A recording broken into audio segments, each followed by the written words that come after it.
হাদিসের মধ্যে আসছে, নবীজি সাল্লাল্লাহু আলাইহি ওয়াসাল্লাম বলেন, কিয়ামতের দিন সবচাইতে নিঃস্ব হবে ওই ব্যক্তি যার আমলের কোনো অভাব নাই, নামাজ রোজার অভাব নাই, হজ যাকাতের অভাব নাই, দান সাদকার অভাব নাই, এক কথায় কোনো প্রকার নেক আমলের অভাব নাই। দুনিয়াতে তার একটা সমস্যা ছিল, সে বান্দার হক নষ্ট করত। আল্লাহ তাআলা তাকে জান্নাতে যাওয়ার অনুমতি দেওয়ার পূর্বে তার ব্যাপারে আল্লাহ রাব্বুল আলামিনের দরবারে মানুষেরা অভিযোগ দায়ের করবে। লম্বা হাদিস, আমি শুধু সারমর্ম কথাগুলা বলতেছি। কিছু লোক তার বিরুদ্ধে আল্লাহ রাব্বুল আলামিনের কাছে অভিযোগ দায়ের করবে। লোকটা হয়তো বলবে, আল্লাহ, এই লোকটা দুনিয়াতে আমার হক নষ্ট করেছিল। কেউ বলবে আমার সম্পদ দখল দিয়েছিল, কেউ বলবে আমাকে কষ্ট দিয়েছিল। এক কথায় আমার হক নষ্ট করেছিল। আল্লাহ, দুনিয়ার ভিতরে আমি দুর্বল থাকার কারণে আমি ন্যায় বিচার পাই নাই। দুনিয়াতে আমি মাজলুম ছিলাম। আল্লাহ, আজকের দিন আমি কি ন্যায় বিচার পাবো না? আল্লাহ রাব্বুল আলামিন তার অভিযোগ গ্রহণ করবে। এবার ওই পাহাড় পরিমাণ নেকের মালিককে বলা হবে, তোমার ব্যাপারে যে অভিযোগ দায়ের করা হলো সত্য নাকি? সে মিথ্যা কথা বলার কোনো উপায় নাই, স্বীকার যেতে সে বাধ্য। সে বলবে, হ্যাঁ, দুনিয়াতে আমি তার এই হক নষ্ট করেছি। আল্লাহ তাআলা বলবে, দাও, তার হকটা আদায় করে দাও। বলেন তো, দুনিয়াতে কেউ যদি কারো জমি জোর করে দখল দেয়, কিয়ামতের দিন জমি দেওয়ার কোনো অবস্থা আছে নাকি? এইবার লোকটা বলবে, আল্লাহ, এ তো দুনিয়া না, দুনিয়া না। দুনিয়া যদি হইতো আমি তার জমি, তার হক তাকে ফিরাইয়া দিতাম। এখন আমি কোথা থেকে দিব? এইবার অভিযোগকারী বলবে, আল্লাহ, ঠিক আছে, এটা তো দুনিয়া না। দুনিয়ায় আমার সম্পদ সে দখল দিয়েছিল, আজকে আমার সম্পদের প্রয়োজন নাই। সে আমার দুনিয়ার হকটা তার নেকির দ্বারা মিটায়া দে। এবার ওই পাহাড় পরিমাণ নেকের মালিক একটা মাত্র অপরাধ করতো, বান্দার হক নষ্ট করছে। সে কি করবে? নেকির থেকে নিয়ে এক একজনের হক আদায় করবে। যারা মানুষের হক নষ্ট করে, এরা একজনের করে না, বহুজনের করে। ঠিক কিনা বলেন? বহুজনের করে। একের পর এক অভিযোগকারী আসবে আর সে হক আদায় করতে থাকবে। এক সময় পাহাড় পরিমাণ নেক শেষ হয়ে যাবে, কিন্তু অভিযোগকারীর সিরিয়াল এখনো বড় লম্বা। আল্লাহ তাআলা বলবে, তাদের হক আদায় করো। লোকটা বলবে, আল্লাহ, মানুষের হক আদায় করতে করতে আমার সব নেকি শেষ হয়ে গেছে। এইবার অভিযোগকারীরা বলবে, আল্লাহ, তার নেকি নাই, তাতে কি? আমাদের গুনাহগুলা নিয়ে আমাদের হক আদায় করে দিই।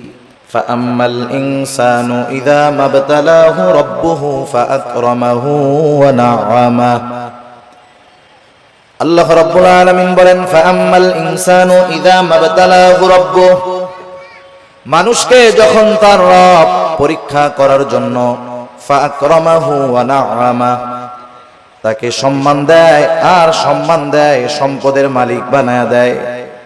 একটু খেয়াল করেন, আল্লাহ তাআলা বলতেছেন, মানুষকে পরীক্ষা করার জন্য যখন তার রব তাকে সম্মান দেয়, সম্পদ দেয়, তাকে নিয়ামত প্রদান করে, সে নামাজ না পড়ুক, রোজা না রাখুক, সে মানুষের কাছে বলে বেড়ায়, ফায়াকুলু রব্বি আকরামান, আমার রব আমাকে সম্মানিত করেছে।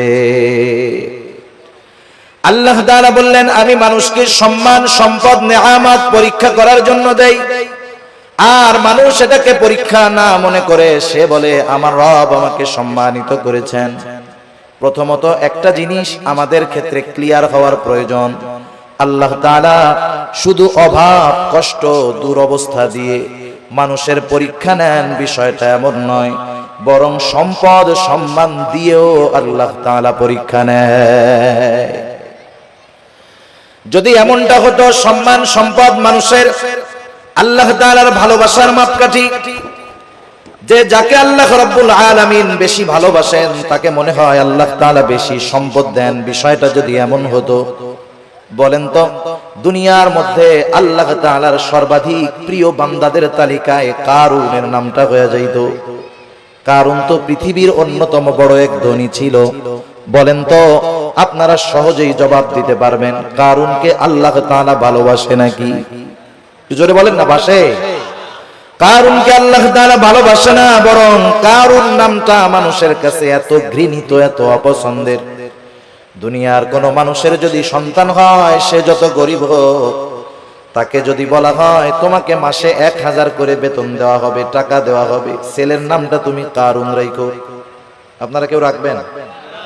আপনি বলবেন আরে দিন মজুর দিয়া খাইতা ঠিক, কারুন আমার পোলার নাম, মইরা গেলে রাখবো।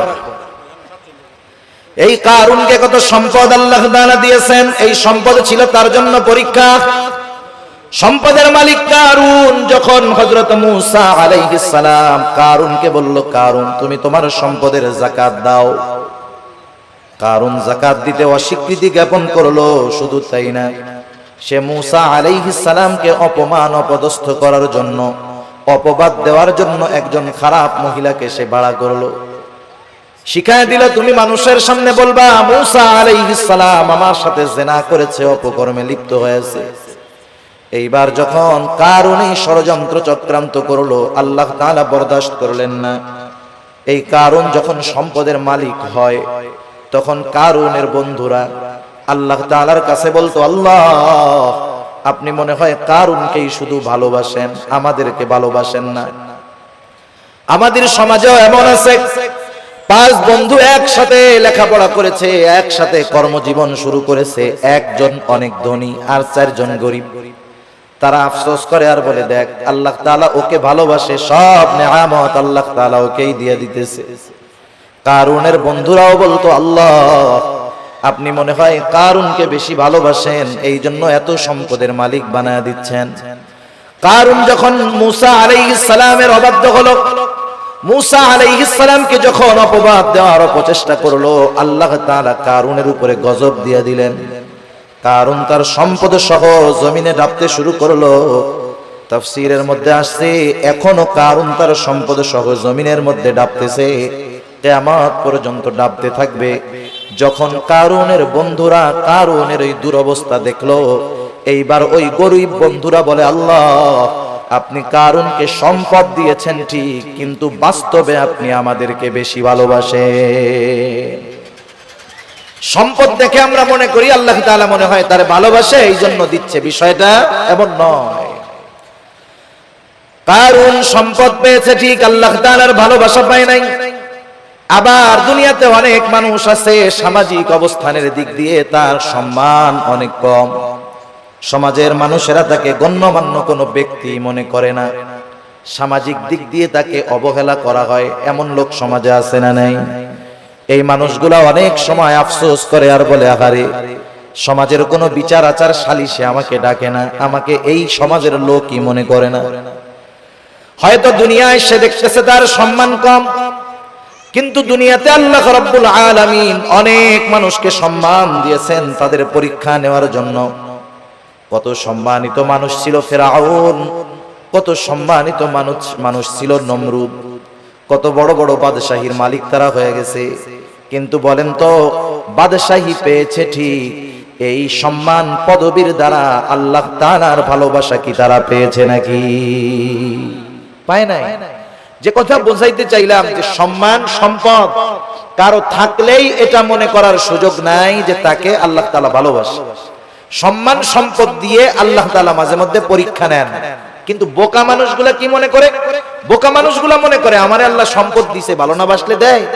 আমারে আল্লাহ চেয়ারম্যান বানাইছে, এমপি বানাইছে, সমাজের বড় ভিআইপি সিআইপি বানাইছে, আল্লাহ ভালো না বাসলে কি এগুলা দেয়? তারা এটা মনে করে। অথচ আল্লাহ কি বলেন যে তাদের রব তাদেরকে এগুলা দিয়েছে পরীক্ষা করার জন্য, আর তারা বলে আমাদের রব আমাদেরকে সম্মানিত করেছে। এরপরে আল্লাহ রাব্বুল আলামিন বলেন, وَأَمَّا إِذَا مَا ابْتَلَاهُ فَقَدَرَ عَلَيْهِ رِزْقَهُ فَيَقُولُ رَبِّي أَهَانَنِ। আবার মানুষকে যখন তার রব পরীক্ষা করার জন্য রিজিকের মধ্যে সংকীর্ণতা দিয়ে দেয়, অভাব দেয়, সম্মানটা কমে যায়, কষ্ট ক্লেশে সে পতিত হয়, এইবার ও এইটাকে পরীক্ষা মনে করে না, বরং তার এই অভাব কষ্ট ক্লেশের জন্য সে আল্লাহ তাআলাকে দায়ী করে। বলে ফায়াকুলু রাব্বি আহানান, আমার রব আমাকে অপদস্থ করেছে, অপমানিত করেছে। মুফাসসিরিনে কেরাম বলেন সে তার ভাষায় বলতে চায় যে আমি সম্মানের উপযুক্ত ছিলাম, কিন্তু আল্লাহ আমাকে সম্মান দেয় নাই। নাউজুবিল্লাহ বলেন। অনেক সময় অনেক জায়গায় দেখবেন বোঝানোর জন্য বলতেছি, নির্বাচন হয় না, নির্বাচন কেউ জিতে কেউ হারে, অনেক ক্ষেত্রে কন্টেস্ট হয়। একজন হেরে গেল, সে তখন বলে হারে আমি জেতারই যোগ্য ছিলাম, কিন্তু আল্লাহ আমারে জিততে দেয় নাই। সে না জয়ী হওয়াটাকে দোষ দেয় কার? আল্লাহ তাআলা। মুফাসসিরিনে কেরাম বলেন মানুষেরা কেমন জানি বলতে চায় আমি সম্মানের উপযুক্ত ছিলাম কিন্তু আমার রব আমারে সম্মান দেয় নাই, আমি সম্পদের উপযুক্ত ছিলাম কিন্তু আমার রব আমাকে সম্পদ দেয় নাই। সে তার রিজিকের সংকীর্ণতাটাকে পরীক্ষা মনে করে না, বরং সে তার রিজিকের সংকীর্ণতাটাকে আল্লাহ রাব্বুল আলামিনের উপরে দোষ চাপায়া দেয়। তাহলে দ্বিতীয় বিষয় ক্লিয়ার কি? দ্বিতীয় বিষয় হলো যে আল্লাহ তাআলা এক নাম্বার সম্পদ সম্মান এটাও পরীক্ষার জন্য দেন। দুই নাম্বার রিজিকের সংকীর্ণতা, দুনিয়ার কষ্ট ক্লেশ অপমান এটাও আল্লাহ তাআলা পরীক্ষার জন্য দেন। কি দেখতে চান পরীক্ষার মাধ্যমে? আল্লাহ তাআলা দুই অবস্থাতেই দেখতে চান যে বান্দা সুখ স্বাচ্ছন্দ্যের জীবন পেয়ে আমি আল্লাহকে ভুলে যাই কিনা। আল্লাহ তাআলা দেখতে চান বান্দা কষ্ট ক্লেশে পতিত হয়ে আমি আল্লাহ তাআলাকে দোষারোপ করে কিনা। যারা আল্লাহ তাআলাকে দোষারোপ করে না, অভাব কষ্ট ক্লেশে পতিত হওয়ার পরেও আল্লাহ রাব্বুল আলামিনের উপরে সন্তুষ্ট থাকে, এরাই হলো পরীক্ষায় পাস। আর যারা সম্পদ সম্মানের মালিক হয়ে যখন নাফরমানি করে অহংকার করে এরা হলো পরীক্ষায় ফেল। এখন দ্বিতীয় শ্রেণীর মানুষ যখন অভাবে পড়ে আল্লাহ তাআলার ব্যাপারে বলে ফায়াকুলু রব্বি আহানান, আমাদের রব আমাকে অপমানিত করেছে, আমার রব আমাকে অপদস্থ করেছে। তারা যখন আল্লাহ তাআলার ব্যাপারে এই কথা বলে আল্লাহ রাব্বুল আলামিন তাদের কথার বিপরীতে বলেন কাল্লা, তোমরা যেই দাবি করো সেটা কখনো সঠিক নয়। জবাব দিচ্ছে কে? আল্লাহ তাআলা। কোন কথার? যে তারা বলে যে আমার রব আমাকে কি করছে? অপমান করছে। আল্লাহ তাআলা বলেন কাল্লা, কখনো নয়। না বোধক শব্দ আছে অনেকগুলা, যেমন একটা শব্দ হলো লা, সাধারণ শব্দ না। কাল্লা কখনো নয়, এটা আরো দৃঢ়তার সাথে না বোধক অর্থ বোঝায়। আমি শব্দটার ব্যাখ্যার দিকে যাব না, যাই হোক দৃঢ়তার সাথে আল্লাহ তাআলা বলতেছেন কখনো নয়, আমি কখনো এমনটা করি নাই, বরং তোমরা যে রিজিকের সংকীর্ণতার মুখোমুখি হও এটা তোমাদের নিজেদের কারণে। কাদের কারণে? নিজেদের কারণে। সেই কারণগুলো কি? এই সূরায় আল্লাহ তাআলা রিজিকের এই সংকীর্ণতার চারটি কারণ বর্ণনা করেছেন। কয়টি কারণ?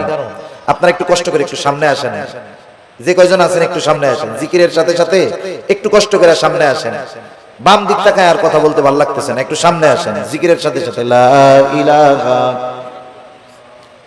যারা মুরব্বীরা আছেন একটু সামনে আসেন। বাচ্চারা সামনে থাকলে ওরা কথা বুঝে, ওরা তো হুজুরদের ডরে বয়ে রয়েছে ওই জায়গায়, যে ওইটা গেলে হুজুরে আবার পরে কিছু বলে কিনা, বুঝেন নাই? আপনারা একটু সামনে আসেন, এই সামনে আমার সামনাসামনি আসেন, একেবারে আমার সামনাসামনি আসেন জিকিরের সাথে সাথে। লা ইলাহা ইল্লাল্লাহ, লা ইলাহা, লা ইলাহা ইল্লাল্লাহ, লা ইলাহা,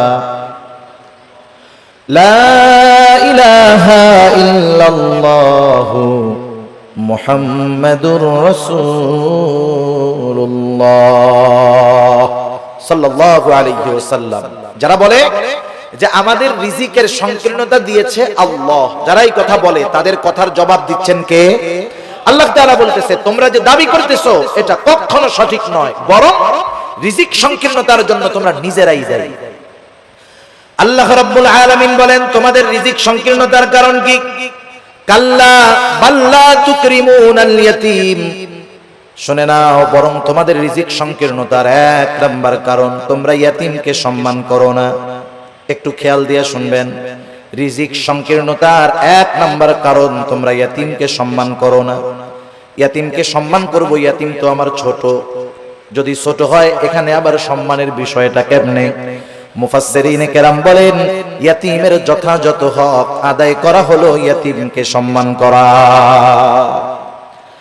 আল্লাহ রাব্বুল আলামিন বলেন তোমরা ইয়াতীমকে সম্মান করো না তথা ইয়াতীমের হকগুলো তোমরা আদায় করো না, বরং সমাজের মধ্যে অনেক মানুষ আছে ইয়াতীমের অভিভাবক, সে ইয়াতীমের হক আদায় করবে কোথায়? ইয়াতীমেরটাই তো খায় ফেলে, আছে না নাই?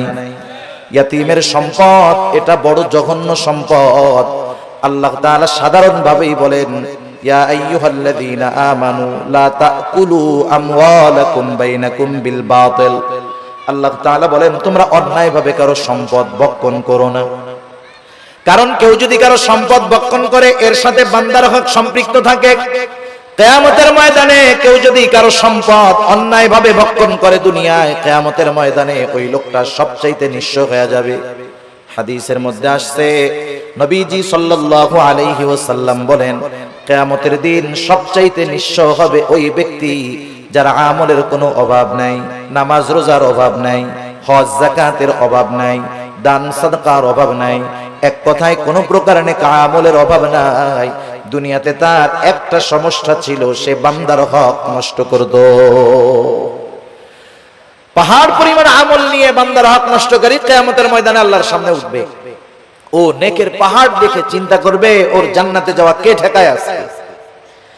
আল্লাহ তাআলা তাকে জান্নাতে যাওয়ার অনুমতি দেওয়ার পূর্বে তার ব্যাপারে আল্লাহ রাব্বুল আলামিনের দরবারে মানুষেরা অভিযোগ দায়ের করবে। লম্বা হাদিস, আমি শুধু সারমর্ম কথাগুলা বলতেছি। কিছু লোক তার বিরুদ্ধে আল্লাহ রাব্বুল আলামিনের কাছে অভিযোগ দায়ের করবে। লোকটা হয়তো বলবে, আল্লাহ, এই লোকটা দুনিয়াতে আমার হক নষ্ট করেছিল। কেউ বলবে আমার সম্পদ দখল দিয়েছিল, কেউ বলবে আমাকে কষ্ট দিয়েছিল। এক কথায় আমার হক নষ্ট করেছিল। আল্লাহ, দুনিয়ার ভিতরে আমি দুর্বল থাকার কারণে আমি ন্যায় বিচার পাই নাই। দুনিয়াতে আমি মাজলুম ছিলাম। আল্লাহ, আজকের দিন আমি কি ন্যায় বিচার পাবো না? বরং আল্লাহ রাব্বুল আলামিন তো সেই দিন ন্যায় বিচার কায়েম করবে, ইনসাফের আদালত আল্লাহ তাআলা প্রতিষ্ঠা করবে। আল্লাহ রাব্বুল আলামিন বলেন, ওয়ানাযাউল মাওয়াজিনাল কিসতা লিয়াউমিল কিয়ামাতি ফালা তুযলামু নাফসুন শাইআ। আল্লাহ রাব্বুল আলামিন বলেন, আমি কিয়ামতের দিন ইনসাফের আদালত কায়েম করব। ওয়ানাযাউল মাওয়াজিনাল কিসতা লিয়াউমিল কিয়ামাহ, এমন ইনসাফ ওয়ালা আদালত আল্লাহ তাআলা বলেন, ফালা তুযলামু নাফসুন শাইআ, সেই দিন কারো উপরে সামান্যতম কোনো জুলুম করা হবে না।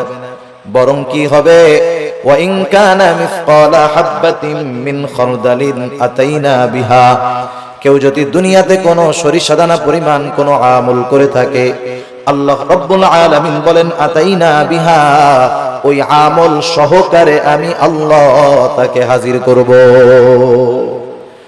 দুনিয়াতে সরিষা দানা পরিমাণ আমল যদি কেউ করে, সেই সরিষা দানা পরিমাণ আমল সহ তাকে হাজির করা হবে। শুধু হাজির করবে আল্লাহ তাআলা তা না, বরং আল্লাহ সুবহানাহু ওয়া তাআলা ওই আমলের হিসাব নেবেন। সুবহানাল্লাহ। মোট কথা, সেই দিন আল্লাহ তাআলা ন্যায় বিচার করবে। লোকটা এবার আল্লাহ তাআলার কাছে অভিযোগ দায়ের করবে। আল্লাহ রাব্বুল আলামিন তার অভিযোগ গ্রহণ করবে। এবার ওই পাহাড় পরিমাণ নেকের মালিককে বলা হবে, তোমার ব্যাপারে যে অভিযোগ দায়ের করা হলো সত্য নাকি? সে মিথ্যা কথা বলার কোনো উপায় নাই, স্বীকার যেতে সে বাধ্য। সে বলবে, হ্যাঁ, দুনিয়াতে আমি তার এই হক নষ্ট করেছি। আল্লাহ তাআলা বলবে, দাও, তার হকটা আদায় করে দাও। বলেন তো, দুনিয়াতে কেউ যদি কারো জমি জোর করে দখল দেয়, কিয়ামতের দিন জমি দেওয়ার কোনো অবস্থা আছে নাকি? এইবার লোকটা বলবে, আল্লাহ, এ তো দুনিয়া না, দুনিয়া না। দুনিয়া যদি হইতো আমি তার জমি, তার হক তাকে ফিরাইয়া দিতাম। এখন আমি কোথার থেকে দিব? এইবার অভিযোগকারী বলবে, আল্লাহ, ঠিক আছে, এটা তো দুনিয়া না। দুনিয়ায় আমার সম্পদ সে দখল দিয়েছিল, আজকে আমার সম্পদের প্রয়োজন নাই। সে আমার দুনিয়ার হকটা তার নেকির দ্বারা মিটায়া দে। এবার ওই পাহাড় পরিমাণ নেকের মালিক একটা মাত্র অপরাধ করতো, বান্দার হক নষ্ট করছে। সে কি করবে?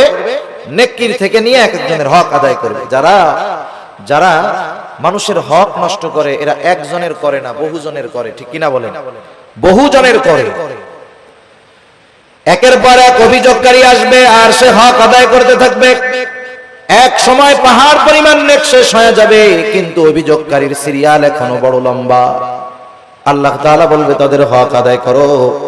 লোকটা বলবে, আল্লাহ, মানুষের হক আদায় করতে করতে আমার সব নেকি শেষ হয়ে গেছে। এইবার অভিযোগকারীরা বলবে, আল্লাহ তার নেকি নাই, তাতে কি, আমাদের গুনাহগুলা নিয়ে আমাদের হক আদায় করে দিই। এইবার সে মানুষের হক আদায় করতে করতে পাহাড় পরিমাণ গুনার মালিক হয়ে যাবে। রাসূলুল্লাহ সাল্লাল্লাহু আলাইহি ওয়াসাল্লাম বলেন, কিয়ামতের ময়দানে ওই লোকটার মতো নিঃস্ব আর কেউ নাই, যে দুনিয়াতে তার আমলের কোনো অভাব ছিল না, কিন্তু সে বান্দার হক নষ্ট করার কারণে কিয়ামতের দিন সব নেক অন্যকে দিয়ে দিতে হবে, আর সে তার নেকের বদলে গুনার পাহাড়ের মালিক হয়ে যাবে। ইয়াতীমের হক যারা নষ্ট করে সাধারণত ভাবে এক নম্বরে তারা মানুষের হক নষ্টকারী হয়। ইয়াতীমের সম্পদটা আরো জঘন্য। আল্লাহ তাআলা কোরআনুল কারীমের মধ্যে বলেন, ইন্নাল্লাযীনা ইয়াকুলুনা আমওয়ালাল ইয়াতামা যুলমা ইন্নামা ইয়াকুলুনা ফি বুতুনিহিম নারা। আল্লাহ রাব্বুল আলামিন বলেন, নিশ্চয়ই যারা অন্যায়ভাবে ইয়াতীমের সম্পদ ভক্ষণ করে, ইন্নামা ইয়াকুলুনা ফি বুতুনিহিম নারা, সে কেমন যেন আগুনের দ্বারা তার পেটকে ভরপুর করে। আপনারা একটু জবাব দিবেন, বলেন তো আগুনের স্থান জান্নাত নাকি জাহান্নাম? নিঃসন্দেহে জাহান্নাম। আল্লাহ তাআলা বলেন, ওয়াসায়াসলাউনা সাঈরা, অচিরেই তাকে জাহান্নামের মধ্যে নিক্ষেপ করা হবে। সেজন্য ইয়াতীমের অসম্মান মানে ইয়াতীমের সম্পদ দখল দেওয়া, ইয়াতীমের সম্পদ ভক্ষণ করা। দুই নাম্বার, ইয়াতীমের সম্মান করা, অর্থাৎ তার সাথে সদাচরণ করা, ভালো ব্যবহার করা। অনেক সময় আমাদের অনেকের ঘরে ইয়াতীম বাচ্চা থাকে, নিজের আত্মীয় স্বজন। অনেক সময় এমন হয় আপন চাচার ঘরে ভাইয়ের ছেলে ইয়াতীম, মা বাবা মারা গেছে, ছোট বাচ্চা ইয়াতীম, আপন চাচা ওই ইয়াতীমের সাথে খারাপ আচরণ করে, খারাপ ব্যবহার করে। বরং ছলে বলে কলে কৌশলে সে যদি পারে, একজনের সম্পদ আছে ইয়াতীম, সে সম্পদের মুখাপেক্ষী না, কিন্তু তার তো মা বাবা নাই, সে একটু স্নেহ মোহাব্বত ভালোবাসার মুখাপেক্ষী, ঠিক কিনা বলেন? ইয়াতীম হইলেই যে তারে খাওয়াইতে হয় সব বিষয়টা এমন না, বরং সমাজে অনেক ধনী ইয়াতীম আছে, সে একটু মানুষের ভালো আচরণ, একটু মোহাব্বত ভালোবাসার আশা করে। তার সাথে যদি কেউ খারাপ আচরণ করে, ইয়াতীম বাচ্চার অন্তরের মধ্যে আঘাত লাগে, আহারে আমার আব্বু যদি বেঁচে থাকতো তাইলে আমার সাথে কেউ এমন খারাপ আচরণ করতো না, আমার আম্মু যদি বেঁচে থাকতো তাহলে আমার আম্মু ওই আমার আরেক ভাইয়ের আম্মুর মতো আমাকেও মহব্বত করতো। এই ব্যথাগুলা অনেক ইয়াতীমের অন্তরে থাকে, যদিও সে সম্পদওয়ালা। সেজন্য ইয়াতীম ধনী হোক আর গরীব হোক, আমাদের উচিত ইয়াতীমদের সাথে সদাচরণ করা, স্নেহময় ব্যবহার করা। আর যদি ইয়াতীম গরীব হয়, তাকে খাদ্য সহায়তা দিয়ে সাহায্য করা। আমার আপনার যদি অ্যাবিলিটি থাকে, আমি আপনি যদি কোনো ইয়াতীমের অভিভাবক হতে পারি, তার পোশাক, লেখাপড়া, খাবার দাবার, মৌলিক চাহিদা পূরণের ব্যবস্থা করতে পারি, একজন ইয়াতীমের অভিভাবকত্ব যদি আমি গ্রহণ করতে পারি, অসম্ভব নয়। আপনি 5 জন 7 জন মানুষকে চালান, এর সাথে আরেকজন মানুষকে তার মৌলিক চাহিদা পূরণের জন্য সাথে রাখলে সেটা অসম্ভব নয়। কেউ যদি কোনো ইয়াতীমের দায়িত্বভার গ্রহণ করতে পারে, ইয়াতীমকে লেখাপড়া শেখাতে পারে, ইয়াতীমের অভিভাবক হতে পারে, নবীজি সাল্লাল্লাহু আলাইহি ওয়াসাল্লাম বলেন, আনা ওয়া কাফিলুল ইয়াতীম কাহাতাইনি ফিল জান্নাহ। নবীজি সাল্লাল্লাহু আলাইহি ওয়াসাল্লাম বলেন, আমি আর ইয়াতীমের অভিভাবক জান্নাতের মধ্যে এমন করে পাশাপাশি অবস্থান করব। 2 আঙ্গুলের ইশারা দিয়ে নবীজি বুঝায়া দিলেন, এই 2টা আঙ্গুল যেমন পাশাপাশি অবস্থান করে, ইয়াতীমের অভিভাবক আর নবীজি সাল্লাল্লাহু আলাইহি ওয়াসাল্লাম এমন ভাবে পাশাপাশি অবস্থান করবে। তাহলে ইয়াতীমের সম্মানের তৃতীয় অর্থ যে যদি পারা যায়, তাহলে ইয়াতীমের অভিভাবকত্বের দায়িত্ব গ্রহণ করা। আপনি আমি পুরাটা পারি না, মাসে 500 টাকা দিয়ে একটা ইয়াতীমের খরচ বহন করতে পারি, বছরে 1000 টাকা দিয়ে পারি যে এটা আমি শুধুমাত্র ইয়াতীমদের জন্য দিলাম। আবার দেখেন, একদিন এক সাহাবী রাসূলুল্লাহ সাল্লাল্লাহু আলাইহি ওয়াসাল্লামের কাছে আসছে, আসার পরে বলতেছে, ইয়া রাসূলুল্লাহ, আমার হৃদয়টা বড় কঠোর, হৃদয়টা বড় শক্ত, আমি আমার এই শক্ত হৃদয়টাকে কেমন করে নরম বানাতে পারি, আমাকে একটু আমল শিখায় দেন। নবীজি সাল্লাল্লাহু আলাইহি ওয়াসাল্লাম বললেন, শোনো কি করবা? নবীজি বললেন, আমসিহ রাসাল ইয়াতীম ওয়া আত'ইমিল মিসকিন, তুমি ইয়াতীমের মাথায় বেশি বেশি হাত বুলায় দাও আর মিসকিনদেরকে বেশি বেশি খানা খাওয়াও। ইয়তীমের মাথায় হাত বুলায় দিলে মানুষের অন্তর কোমল হয়, নরম হয়। শক্ত হৃদয়, কঠিন হৃদয় নরম হয়ে যায়। সাহাবায়ে কেরাম তারা এসে বলতেছে, নবীজি আমাদের অন্তর নরম হয়ে গেছে, একটু আমল বলে দেন যেটা করলে দিলটা নরম হবে। নবীজি কি বললেন? ইয়তীমের মাথায় হাত বুলায় দাও। সেজন্য ইয়তীমকে সম্মান করা তথা ইয়তীমের হক আদায় করা, ইয়তীমের সাথে সদাচরণ করা, ভালো ব্যবহার করা, ইয়তীমের সম্পদ ভক্ষণ না করা, যারা এই কাজগুলা করবে তারা জীবনে যে কোনো একটা পর্যায়ে রিজিকের সংকীর্ণতার মুখোমুখি হবে। তাহলে রিজিক সংকীর্ণতার 4 কারণের প্রথম কারণ হলো আল্লাহ তাআলা বলেন, তোমরা ইয়তীমদেরকে সম্মান করো না তথা ইয়তীমের হক তোমরা আদায় করো না। 2 নাম্বার, আল্লাহ রাব্বুল আলামিন বলেন, ওয়ালা তাহাদ্দুনা আলা তুআমিল মিসকিন, তোমরা মিসকিনদেরকে খানা দাও না। ব্যাখ্যা হলো, তোমরা শুধু খানা নিজে দাও না তা না, নিজেও দাও না, অপরকে খানা দিতেও অনুৎসাহিত করো, নিরুৎসাহিত করো। নিজেও দেয় না, আরেকজনকেও দিতে দেয় না। অনেক সময় আপনি দোকানে বসে আছেন, একজন গরিব মানুষ আসছে আপনার কাছে কিছু চাইতে, সে কোথা থেকে আসছে, কি করবে না করবে সেটা ভিন্ন কথা, তার অবস্থা দৃষ্টিগোচর হচ্ছে সে বড় অভাবী, দরিদ্র, কষ্টে আছে। সে আইসা বলতেছে আমার একটু কলা রুটি কিনা দেন খাই, অথবা 10টা টাকা দেন। আপনি যদি তাকে না দেন গুনাহ হবে না। কিন্তু আমাদের সমাজের কিছু মানুষ আছে প্রথমে নিজে দেয় না, বলে এদিক যাও এদিক যাও। পাশের থেকে বন্ধু যদি দিতে চায় 10 টাকা বাহির করছে, বলে ওরে না দিয়ে আমার একটা বিড়ি খাওয়া কাজে লাগবে। আছে না নাই এরকম? নিজেও দিল না, আরেকজনকেও দিতে দিল না। এই খাসলাত ছিল আবু জেহেলের। কার ছিল বলেন না? আবু জেহেলের। ইয়তীমদের সাথে খারাপ আচরণ করত, এই খাসলাত ছিল আবু জেহেলের। মিসকিনদেরকে খানা দিত না, এই খাসলাত ছিল আবু জেহেলের। আর মিসকিনদেরকে খানা না খাওয়ানো, এটা জাহান্নামীদের জাহান্নামে যাওয়ার অন্যতম কারণ। যখন জান্নাতি ও জাহান্নামীদের মধ্যে কথোপকথন হবে, জান্নাতীরা জাহান্নামীদেরকে জিজ্ঞাসা করবে, মা সালাকাকুম ফি সাকার, কোন জিনিস তোমাদেরকে জাহান্নামের মধ্যে আনলো? এইবার জাহান্নামীরা বলবে, ক্বালু লাম নাকু মিনাল মুসাল্লিন ওয়া লাম নাকু নুতঈমুল মিসকিন। জাহান্নামীরা জাহান্নামে যাওয়ার যেই কারণগুলো বর্ণনা করবে কোরআনুল কারীমের মধ্যে আল্লাহ তাআলা জানায় দিয়েছেন। এখন প্রশ্ন হইতে পারে, সময় তো কম, প্রশ্ন হতে পারে যে জান্নাত জাহান্নাম কিছুই তো হইল না, তাইলে জান্নাতীরা প্রশ্ন করলো, জাহান্নামীরা জবাব দিল কেমনে? বুঝেন নাই কথা? সময়টা 3 ভাগে বিভক্ত। সময় কয় ভাগে বিভক্ত? একটা অতীত, একটা বর্তমান, আর একটা কি ভবিষ্যৎ। এটা মানুষের কাছে, আমাদের কাছে সময় 3 ভাগে বিভক্ত, অতীত, বর্তমান, ভবিষ্যৎ।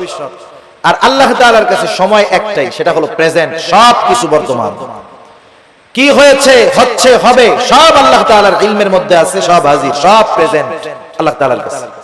যেটা আমাদের কাছে ভবিষ্যৎ, সেটা আল্লাহ তাআলার কাছে কি বর্তমান। যেটা আমাদের কাছে অতীত, সেটা আল্লাহ তাআলার কাছে বর্তমান। সেজন্য আল্লাহ তাআলার ইলমের মধ্যে সব আছে, সহজ হিসাব। জাহান্নামীরা জাহান্নামে যাওয়ার কারণ হিসাবে বলবে, আমরা মুসল্লি ছিলাম না, নামাজি ছিলাম না।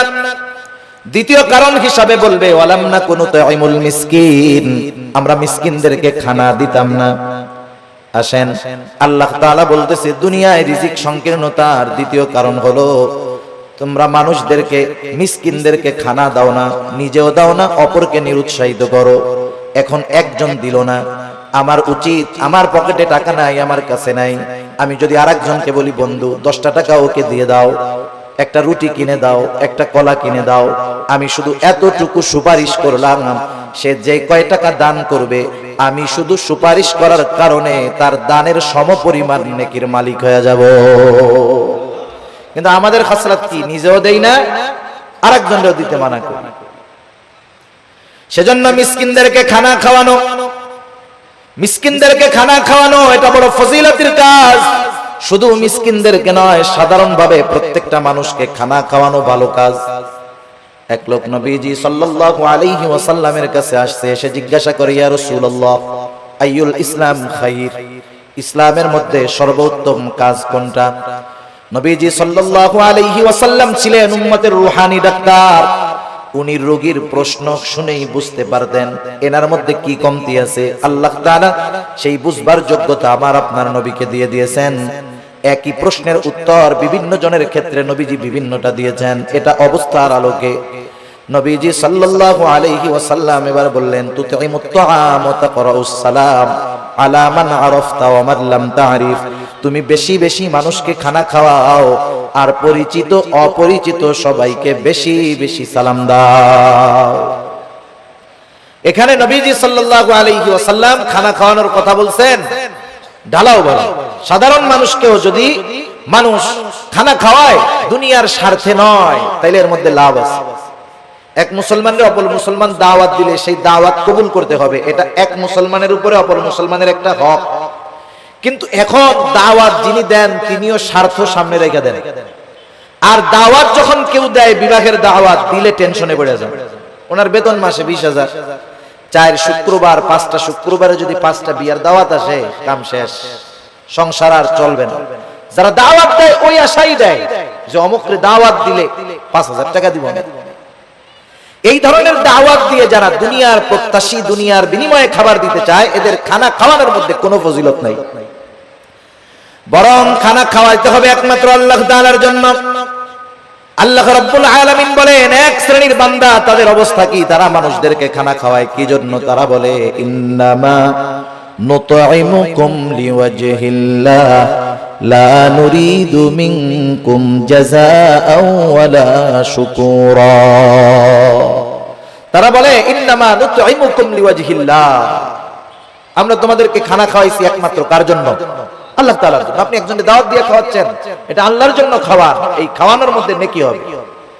লা নুরিদু মিনকুম জাযাআ, তোমাদেরকে খানা খাওয়াইছি আল্লাহ তাআলার জন্য। লা নুরিদু মিনকুম জাযাআ, আমরা তোমাদের কাছে কোনো প্রতিদান চাই না, কিন্তু আমরা খাওয়াইয়া টেবিল একটা বিছায়া রাখি। আসেনি আপনাদের এলাকায়? টেবিল বিছানোর দ্বারাই বোঝা যায় ভিক্ষা চাইতেছে। এই ভিক্ষামূলক কাজটা বাদ দিয়েন। কেউ যদি দিতে চায় আলাদাভাবে দিবে, কেউ যদি না দিতে চায় দরকার নাই। এই গুণটা আমাদের মধ্যে হওয়ার দরকার। আমরা বলবো, ইন্নামা নুতঈমুকুম লিওয়াজহিল্লাহ, তোমাদেরকে আমরা আল্লাহর জন্য খানা খাওয়াইছি, সুতরাং তোমাদের কাছে আমরা কোনো প্রতিদান চাই না। লা নুরিদু মিনকুম জাযাআ, তোমাদের কাছে কোনো প্রতিদান তো চাই না। ওয়ালা শুকুরা, এই খাবার খাইয়া আমাদেরকে ধন্যবাদও দেওয়ার দরকার নাই। এই রকম খাবার যদি আমরা কাউকে খাওয়াইতে পারি, ওই খাওয়ানোর মধ্যে ফজিলত আছে, নেকি আছে। আর যদি টেবিল পাইতা বৈশা থাকি, এটা ভিক্ষুকের মতো কর্মকাণ্ড। আর খাওয়াইলাম আবার টাকাও চাইলাম। যাই হোক, রাসূলুল্লাহ সাল্লাল্লাহু আলাইহি ওয়াসাল্লাম খানা খাওয়ানোর ফজিলতের কথা বলছেন। আর যদি সে একজন দুস্থ হয়, অসহায় হয়, মিসকিন হয়, তাকে যদি খানা খাওয়ানো হয় কতটা খুশি হবে। এই জন্য মিসকিন অসহায় যারা আছে এদেরকে আমরা খানা খাওয়াবো। আমার পরিবার প্রতিবেশী যদি কেউ থাকে, আত্মীয় স্বজন যদি কেউ থাকে, তাদেরকেও মাঝে মধ্যে খাওয়াবো। আমার সম্পদ আছে, টাকা আছে, আমার হয়তো গোশত খাইতে খাইতে আর ভালো লাগে না, কিন্তু আমার অনেক প্রতিবেশী আছে যার গোশতর ঘ্রাণ তো 1 মাস ব্যাপী শুকতে পারে না, আছে না নাই? এজন্য অসহায় নিঃস্ব শুধু কাছে আসলেই যে খাওয়াবো বিষয়টা এমন নয়, বরং খুঁজে খুঁজে আমার আপনার প্রতিবেশী যদি কেউ অভাবী থাকে, দরিদ্র থাকে, অভাবগ্রস্ত থাকে, মাঝে মধ্যে নিজের ভালো তরকারিটাও তাদেরকে একটু দিব। এই অভ্যাসগুলো আমাদের করার দরকার। আমরা যদি মানুষকে খানা খাওয়াইতে পারি, আর যদি না খাওয়াই ক্ষতি কি? আল্লাহ তাআলা কিয়ামতের দিন বান্দাদেরকে জিজ্ঞাসা করবে, বান্দা আমি দুনিয়ায় অভুক্ত ছিলাম, খানা খাওয়াও নাই, পিপাসিত ছিলাম, পানি পান করাও নাই, বস্ত্রহীন ছিলাম, বস্ত্র দাও নাই, অসুস্থ ছিলাম, আমার সেবা শুশ্রূষা করো নাই। বান্দা বলবে, আল্লাহ আপনি তো এই সবগুলা থেকে মুক্ত, আপনার তো এগুলার কোনো প্রয়োজন নাই।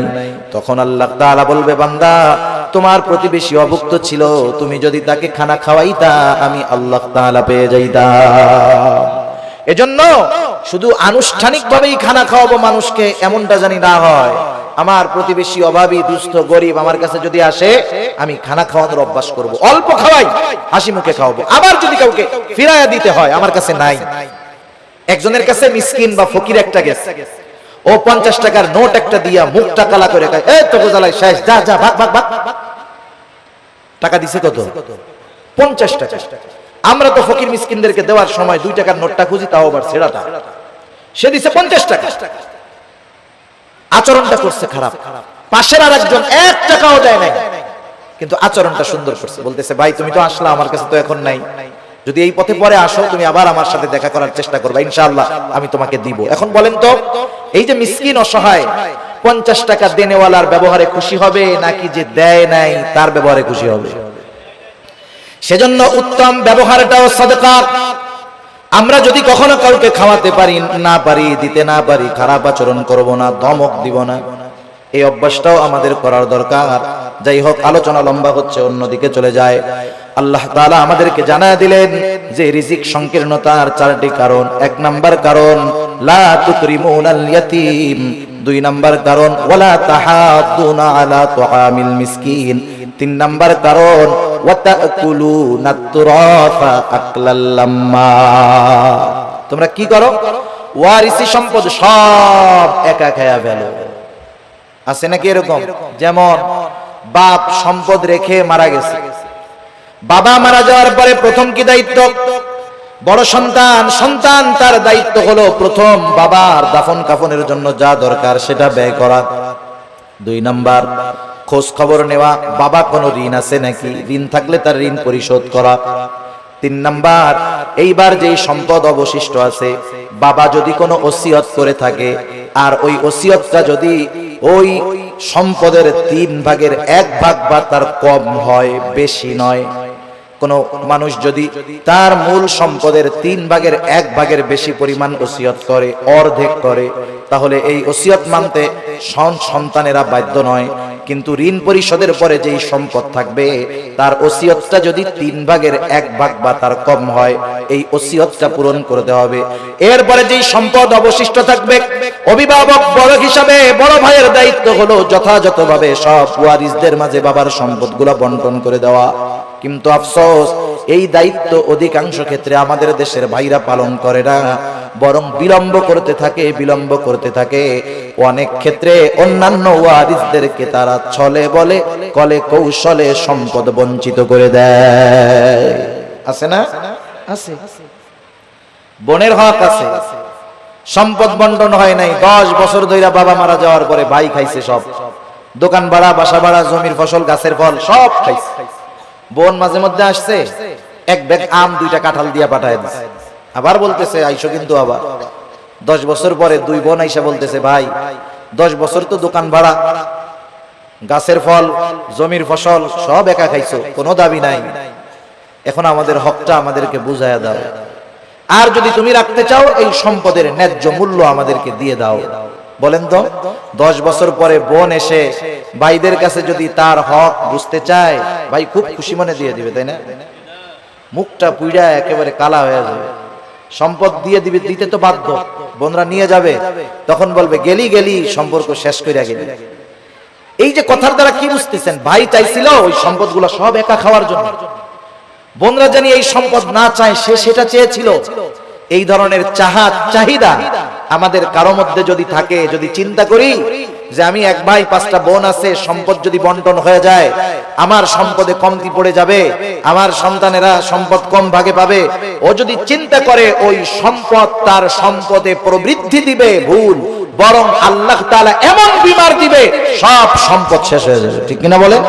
এরকম বহুত মানুষ আমরা দেখছি, মানুষের হক নষ্ট করে সম্পদের পাহাড় বানায় ফেলছে। আল্লাহ তাআলা রিজিকের দরজা ক্লোজ করে দিয়েছে, ভোগ করতে পারে নাই, সম্পদ সব চিকিৎসা করতে করতে শেষ। সেজন্য ওয়ারিসি সম্পদ ভক্ষণ করার চেষ্টা করব না, এখানেও বান্দার হক আছে।